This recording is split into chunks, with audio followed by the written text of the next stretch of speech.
Hi, it's Bron Webster from Multiple Success here, and what I'm wanting to talk about today is goal setting when you live with MS.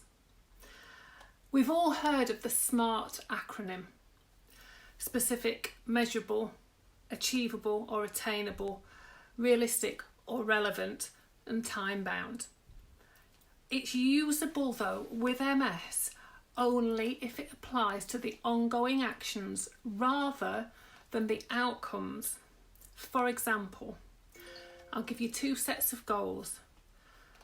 Number one, I'm going to walk 30 minutes 3 times a week, every week for the next month. So, if you can physically walk for that length of time, then this is a SMART goal. It's ongoing actions. The second example would be setting a goal that says, in 30 days' time, I'll have been training to walk for 30 minutes several times each week, and then my goal is I'll be walking 5 kilometres on the Race for Life challenge on day 31. I would question whether or not that's a SMART goal.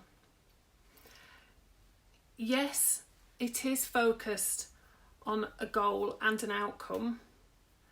It is specific and it is measurable, but whether or not it's attainable or relevant, there's absolutely no way of knowing based on the fact that the goal is just saying that I'm training to walk for 30 minutes several times a week.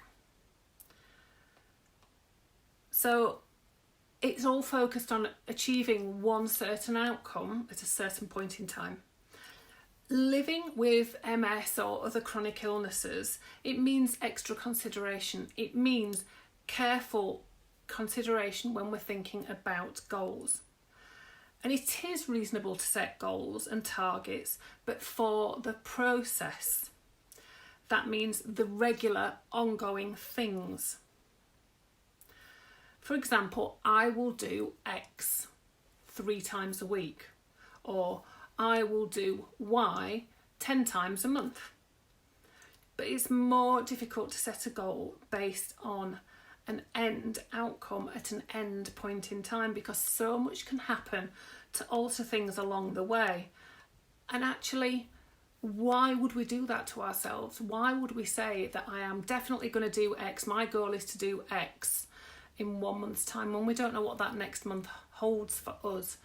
And I think, although we live with uncertainty, we live with the certainty of the uncertainty. So let's try to put things into place to offset that. I think for the rest of the general population, they have got things that could just come along and happen, but they are not living with that uncertainty from day to day. So I wanted to tell you what I did back in 2018. I set myself a challenge to indoor row 5.6 kilometres every day for a month for charity. It was called Miles for MS. I only achieved it because I drafted in some helpers. Other people did some of my 5.6 kilometres. I also deviated away from the indoor rowing, and sometimes I did walking. Fortunately, I didn't also make a mistake of saying, and I will have rowed 200 kilometres over the period of the month.